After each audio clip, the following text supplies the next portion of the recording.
नमस्कार दोस्तों। आज हम लोग मैथ स्टार्ट करने जा रहे हैं और मैथ में हम लोग पढ़ेंगे इंटीग्रेशन। ठीक है ना। तो इंटीग्रेशन क्या होता है पहले इसका थोड़ा समझ लेते हैं, फिर हम लोग कॉन्सेप्ट हम पूरा आपको इंटीग्रेशन का बता देंगे, फिर आपको एनसीईआरटी और एसएफ का जो क्वेश्चंस है और सब क्वेश्चन हम करवा देंगे आपको। ठीक है ना। तो देखिए लिखता है कि इंटीग्रेशन क्या है, तो लिखता है it is the reverse process. It is the reverse process of differentiation. It is the reverse process of differentiation. ठीक है ना, यानी यह डिफरेंशिएशन का रिवर्स प्रोसेस है। क्लियर है। अब आपको क्वेश्चन से सिखाते हैं, जैसे y बराबर साइन एक्स है। ठीक है, y बराबर साइन एक्स है, तो इसका आप डिफरेंशिएशन बताओ। तो डिफरेंशिएशन तो आप जरूर पढ़े होंगे अगर आप 12th में पढ़ते हैं तो, है ना। तो इसका डिफरेंशिएशन साइन एक्स का डिफरेंशिएशन क्या होता है, कॉस एक्स। क्लियर है।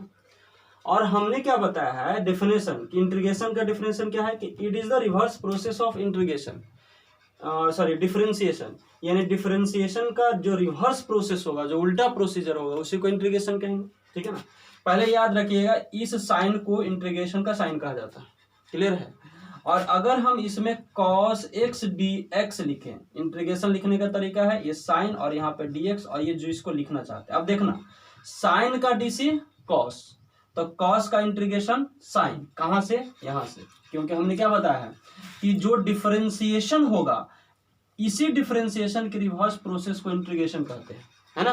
तो y is equal to sine x, इसका डीसी क्या हो गया बाबू, dy by d x cos x, और कॉस एक्स का इंटीग्रेशन क्या होगा तो साइन एक्स, है ना। तो कॉस एक्स का इंटीग्रेशन हमने लिख दिया साइन एक्स। क्लियर है। अच्छा एक चीज और हमें आप बताइए अभी इसी क्वेश्चन में कि अगर हम लिखे y बराबर साइन एक्स प्लस 10, ठीक है। अब इसका dy बाई डी एक्स बताओ आप। तो dy by d x is equal to cos x और 10 का क्या होगा 0। ठीक है ना, यानी फिर से डीसी यही हो गया, यानी cos x हो गया। अब बोले कि बताओ इसका इंटीग्रेशन बताओ, तो cos x dx इसका उल्टा ये वाला होगा, क्योंकि देखना इस फंक्शन का डीसी a, तो इसका इंटीग्रेशन a, क्योंकि हम लोग पढ़े हैं कि जो it is the reverse process of differentiation, यानी जो डिफरेंशिएशन आएगा उसका रिवर्स कर दो। क्लियर है। तो इस फंक्शन का डीसी आया cos x, तो इसका इंटीग्रेशन क्या आएगा sin x प्लस 10। क्लियर है। अच्छा और हम क्वेश्चन आपसे पूछते हैं जी, देखना y बराबर साइन एक्स प्लस 50। अब अगर हम इसका dy बाई डी एक्स निकालेंगे दोस्त, तो आप कहोगे सर इसका dy by d x cos x plus 0, यानी कि cos x होने वाला ही है, क्योंकि 50 कांस्टेंट है, कांस्टेंट का डीसी 0 होता है। क्लियर है ना।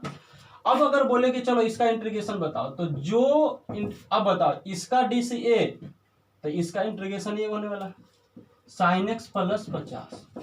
क्लियर है।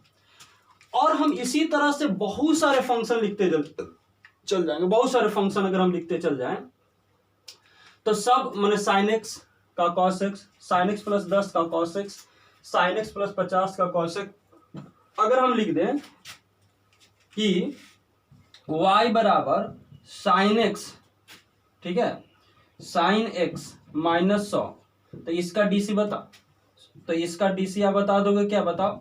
बोलोगे सर cos x वाला है, हम बोलेंगे इसका इंटीग्रेशन बताओ, तो फिर से ये बोलोगे, है ना, क्योंकि हमने बताया है कि इस फंक्शन का डीसी ये है, तो इसका इंटीग्रेशन ये होने वाला है। यानी यहां पर अगर हम लिखेंगे integration of cos x dx is equal to sine x minus 100। अब थोड़ा ध्यान दीजिएगा, ठीक है। क्वेश्चन यहाँ क्या है कि cos x dx integration sine x, यहां पर भी cos x dx का इंटीग्रेशन sin x प्लस 10 आया है, यहाँ पर भी cos x dx का इंटीग्रेशन sin x प्लस 50 आया है, यहाँ पर भी cos x dx का इंटीग्रेशन sin x माइनस 100 आया है। अब थोड़ा ध्यान देने वाली बात है, क्वेश्चन सब में अलग अलग है कि सेम है, सेम है, लेकिन आंसर सब में सेम है नहीं है। आंसर एक में sin x आया है, दूसरा में sin x प्लस 10 आया है, तीसरा में sin x प्लस 50 आया है, चौथा में sin x माइनस 100 आया है। क्वेश्चन सब में सेम है। अब अगर हम इसी तरह से और फंक्शन लिखते जाए तो कोई ऐसा कितना फंक्शन लिख सकते हैं, तो हम लोग अनंत नंबर लिख सकते हैं। ऐसे ही नहीं, sin x minus 100, sin x minus 10, sin x plus 2.5, sin x plus 3.5, इस तरह से बहुत सारे नंबर लिखे जा सकते हैं और सब का डीसी करेंगे और उसके करस्पॉन्डिंग अगर हम इंटीग्रेशन निकालेंगे तो क्वेश्चन cos x dx है, cos x dx है, cos x dx है, cos x dx है, लेकिन आंसर में है sin x plus 10, sin x plus 50, sin x minus 100 और फंक्शन लिखते जाएंगे तो इसी तरह से आते जाएगा। ठीक है, अगर जो स्टूडेंट मैथ्स का है तो ये कॉन्सेप्ट यहां पर जरूर देख रहा होगा कि सर देखिए cos x dx है, सब के आंसर में साइन तो आया, लेकिन यहां पर 0, यहां पर 10, यहां पर 50, यहां पर 100, यानी ओवरऑल अगर हम cos x dx का इंटीग्रेशन लिखना चाहें तो क्या लिखेगा, तो उसके लिए हम आपको बता रहे हैं। सबसे पहले इसको उतार लीजिए, जितना हम लिखे उतना उतार लीजिए, तब आपको हम आगे बताते हैं, क्योंकि मेरे पास जगह नहीं कि हम कहां पर लिखेंगे। ठीक है ना, तो इसको आप जल्दी से उतारिए। तो चलिए, तो स्टूडेंट यहां पर अगर हम लिखेंगे कि cos x dx का इंटीग्रेशन बताओ, तो आप एक चीज जरूर लिखोगे, सर साइन तो होगा। ठीक है, जैसे यहां पर लिखे cos x dx तो साइन, cos x dx तो sin x plus 10, cos x dx तो sin x plus 50, cos x dx तो sin x माइनस 100, यानी जो फिक्स चीज है वो है sin x। क्लियर है, ये जो है फिक्स चीज है। अब यहां पर कभी 0 आया है, कभी 10 आया है, कभी 50 आया है, कभी माइनस 100 आया है, इसी तरह से बहुत सारे नंबर हो सकते हैं। और ध्यान देखने वाली बात है कि ये सब कांस्टेंट नंबर है, तो यह नंबर क्या होगा यह आपको पता नहीं है। क्लियर है ना, तो जो चीज पता नहीं है, अज्ञात है ना, तो अज्ञात नंबर हम लोग यहां पर लिखेंगे। लेकिन यह अज्ञात नंबर कैसा है, वेरी करने वाला कि कांस्टेंट है। कांस्टेंट अगर वेरी करने वाला रहता तो एक्स वाई जेड कुछ लिख देते, लेकिन यह एक ऐसा अज्ञात नंबर है जो कांस्टेंट है ना, तो इसके जगह पर हम लोग सी लिखते हैं। क्या लिखते हैं, सी, यानी इंटीग्रेशन में सी किसके लिए दिया जाता है, अज्ञात कांस्टेंट नंबर के लिए, और इस सी को आर्बिट्रेरी कांस्टेंट कहा जाता है, आर्बिट्रेरी कांस्टेंट। ठीक है ना, आर्बिट्रेरी कांस्टेंट। ठीक है, यानी अगर हम ओवरऑल इस पूरे बात को लिखे कि बताओ बाबू cos x dx का इंटीग्रेशन क्या होता है, तो आप लिखोगे sin x। खाली sin x लिख दे तो सही कि गलत, गलत, क्योंकि sin x के बाद कुछ भी हो सकता है कि नहीं, वो हमको पता नहीं है, तो इसलिए इसके जगह पर क्या लिख दिए, c। यानी अगर आपसे कोई पूछेगा कि sin cos x dx का इंटीग्रेशन क्या है, तो तुम बोलोगे sin x plus 10, sin x plus 50, sin x minus 100, नहीं, हम लोग बोलेंगे sin x प्लस में क्या, c। अब जो होना होगा, अगर 0 होगा तो 0 लिख देंगे, 10 होगा तो 10 लिख देंगे, 20 होगा तो 20 लिख देंगे। यानी हम लोग यहां पर एक चीज पढ़े, और पढ़े क्या कि cos x dx का इंटीग्रेशन होता है sin x प्लस c। लेकिन ये बताओ, यह निश्चित है कि अनिश्चित, अनिश्चित, यानी डिफिनिट है कि इनडिफिनिट, इनडिफिनिट है। क्या है बाबू, इनडिफिनिट। अब बताओ मतलब क्या हो गया कि जिस भी इंटीग्रेशन में सी लगा रहेगा वह अनिश्चित होगा, इनडिफिनिट होगा, इसलिए इस इंटीग्रेशन का नाम होगा इनडिफिनिट। चूंकि हम लोग इंटीग्रेशन पढ़ रहे हैं तो इसको कहेंगे इनडिफिनिट इंटीग्रेशन। यानी आपको क्या समझ में आया कि इंटीग्रेशन जो है जिसमें सी लगा हुआ रहेगा उस इंटीग्रेशन को क्या कहने वाले हो, डिफिनिट की इनडिफिनिट, इनडिफिनिट। क्लियर है कि नहीं, तो सी के आधार पर हम लोग इंटीग्रेशन को दो भागों में बांटते हैं। ठीक है ना, इसको आप जल्दी से नोट डाउन करते जाइएगा, आप लोग लिखते जाइएगा, हम कॉन्सेप्ट पूरा बता रहे हैं, फिर आपको बहुत सारे क्वेश्चन करवाएंगे एनसीईआरटी का और ये सब का। ठीक है, आपको बहुत अच्छे अच्छे क्वेश्चंस मिलेगा इंटीग्रेशन में, देखिएगा। ठीक है, इसको हम मिटा रहे हैं बाबू। ठीक है, तो सी के आधार पे, ठीक है ना, तो सी के आधार पे इंटीग्रेशन को हम लोग दो भागों में बांटते हैं। ठीक है ना, इंटीग्रेशन जो होगा, इंटीग्रेशन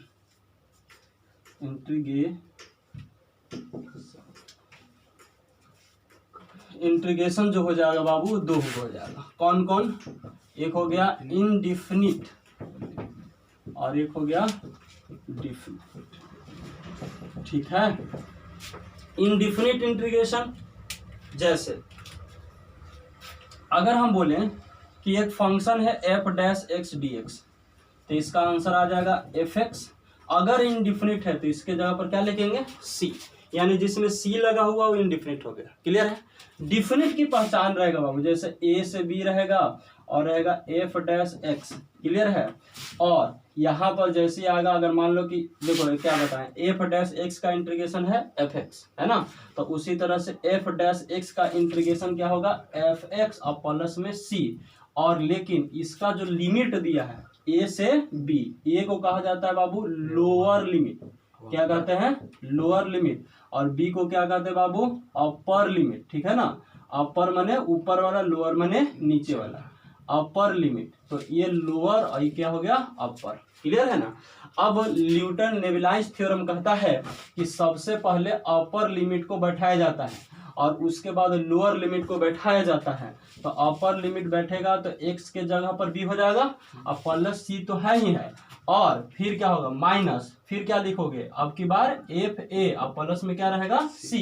इसको आप सोल्व करोगे तो F B plus C minus F A minus C, C और सी क्या हो गया कैंसिल, आ गया F B minus F A. अब ध्यान देने वाली बात है कि इसका आंसर में सी है कि सी कट गया, सी कट गया, और इसका आंसर में सी कटा है नहीं। तो याद क्या रखना है स्टूडेंट को, अगर आपको नहीं समझ में आता हो तो, कि जिसमें सी लगा रहेगा, है ना, या लिमिट नहीं दिया हुआ रहेगा वो इनडिफिनिट हो गया। जिसमें लिमिट दिया रहे तो सी रहेगा कि कट जाएगा, कट जाएगा, तो उसको हम लोग क्या कहेंगे, डिफिनिट। यानी पूरे इंटीग्रेशन को हम बांट दिए तो क्या पार्ट में बांटे हैं, दो, इनडिफिनिट इंटीग्रेशन और डिफिनिट इंटीग्रेशन। ठीक है ना? तो अभी जो हमने बताया कि integration is the reverse process of differentiation, integration में सी कहाँ से आता है, क्यों आता है, कैसे आता है, इसका पूरा डिस्क्रिप्शन हमने कर दिया। इंटीग्रेशन कितना टाइप का होता है वे हमने आपको बता दिया। अब दोनों को अलग अलग काफी डेप्थ में पढ़ने वाले हैं। पहले हम लोग पढ़ेंगे इनडिफिनिट इंटीग्रेशन और फिर पढ़ेंगे डिफिनिट इंटीग्रेशन। ठीक है ना? तो अब हम लोग बाबू चालू करने वाले हैं पहला topic, that is indefinite integration. I hope आपको पूरा इंट्रोडक्शन ऑफ इंटीग्रेशन समझ में आया होगा। हमने क्या बताया कि डिफरेंशिएशन का जो रिवर्स प्रोसेस है उसी को इंटीग्रेशन कहा जाता है।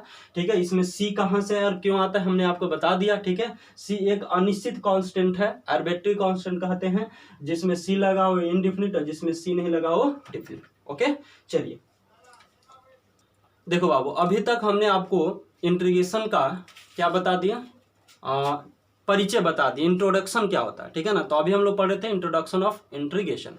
अब थोड़ा फार्मूला पर बात करते हैं। जैसे जैसे आप बताइएगा y बराबर साइन एक्स, तो इसका dy बाई डी एक्स क्या होगा बाबू, कॉस एक्स। और हमने क्या बताया है कि साइन का डीसी कॉस, तो कॉस का इंटीग्रेशन साइन, क्योंकि अभी हम लोग पढ़े थे, है ना, कि integration is the reverse process of differentiation. तो क्या होगा बाबू, cos x dx is equal to sine x, और प्लस में क्या लिखेंगे c। c क्यों लिखेंगे हमने आपको बता दिया। क्लियर है कि नहीं? यानी अगर आपसे कोई पूछेगा कि cos x dx का इंटीग्रेशन क्या होता है, तो sin x प्लस c होता है। अब उसी तरह से अगर हम आपसे पूछे कि y बराबर cos x, तो पहले इसका dc ज्ञात करो, तो dc क्या होगा बाबू, माइनस साइन एक्स। इंटीग्रेशन बताओ माइनस साइन एक्स dx का, तो तू क्या लिखोगे, इसका इंटीग्रेशन ये होने वाला है, यानी cos x, और प्लस में क्या लिखोगे c। अब ये दोनों बराबर में है तो इस माइनस को उधर भी ले जा सकते हैं, यानी यहाँ पर हो जाएगा बाबू sin x dx is equal to minus cos x minus c। चूंकि ये एक आर्बिट्रेरी कांस्टेंट है तो ये माइनस प्लस को खुद ब खुद कंज्यूम कर लेगा, खुद ब खुद मतलब एडजस्ट कर लेगा, इसलिए इसके जगह पर हम लोग माइनस नहीं लिख के प्लस लिखते हैं। यानी अगर आपसे कोई पूछेगा कि sin x dx का इंटीग्रेशन क्या होगा, तो minus cos x plus c। Clear है ना?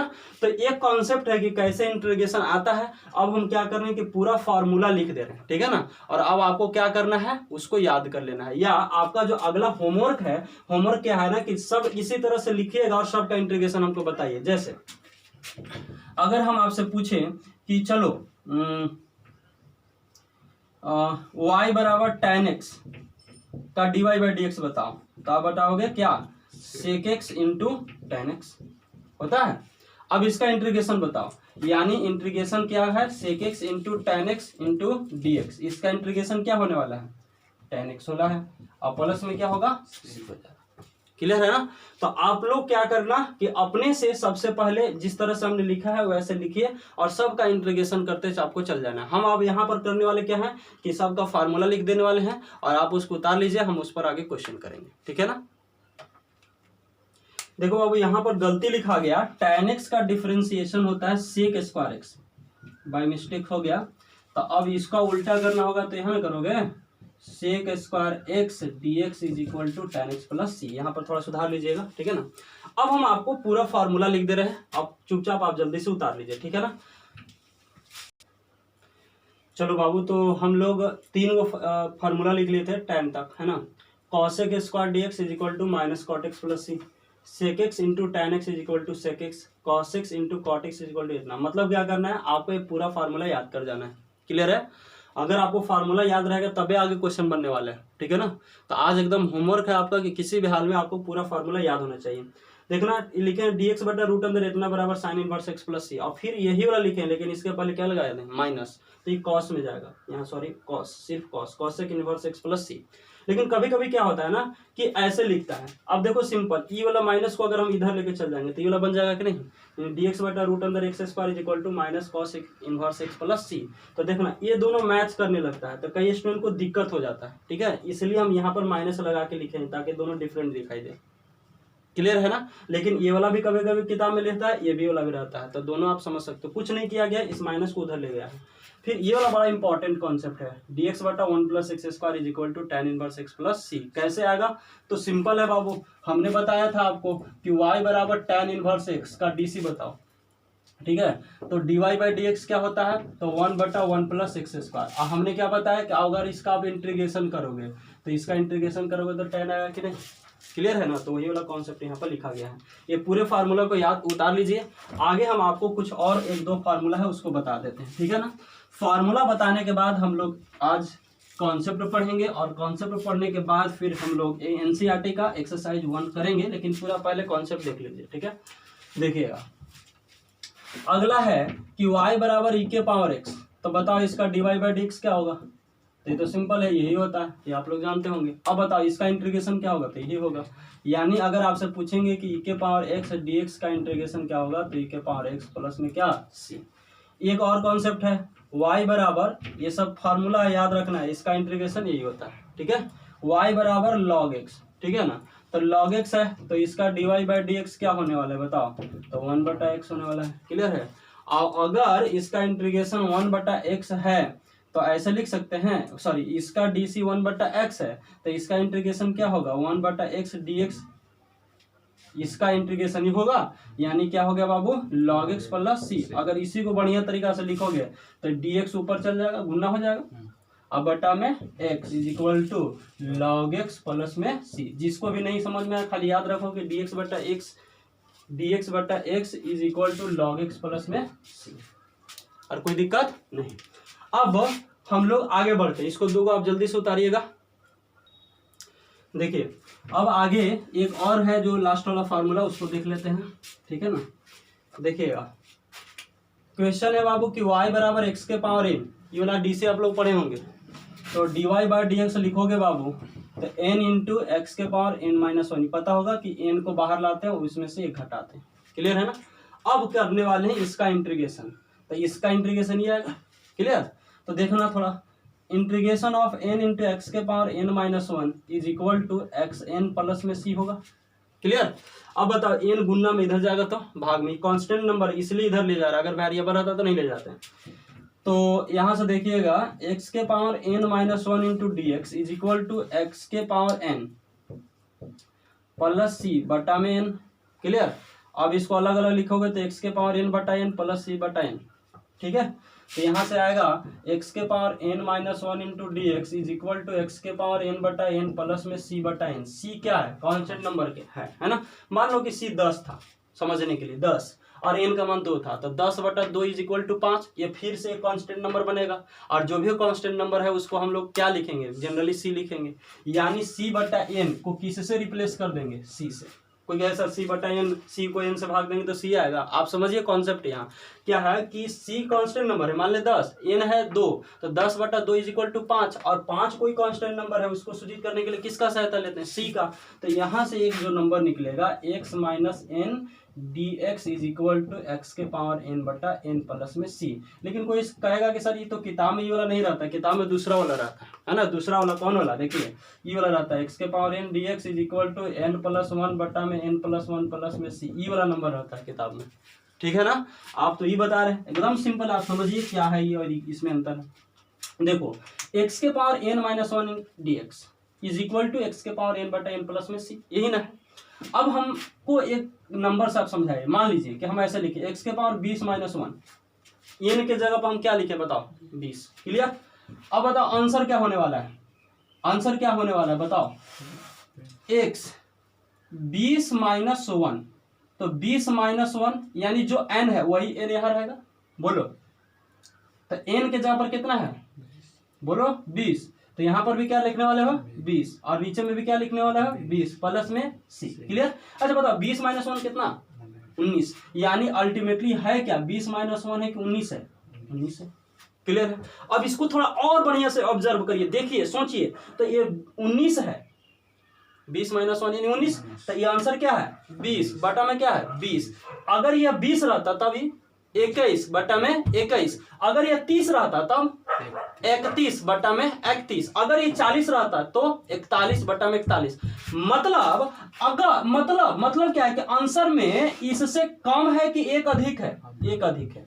जैसे 19 है तो 20 बटा 20, 20 है तो 21 बटा 21, 40 है तो 41 बटा 41, 50 है तो 51 बटा 51। इसका मतलब अगर ये n है तो n प्लस वन बटा में n प्लस वन। अरे क्लियर। तो यहां से किताब में यही लिखा रहता है x के power n dx is equal to, answer बताओ, तो बोलेगा सर n प्लस वन बटा में n प्लस वन प्लस में c।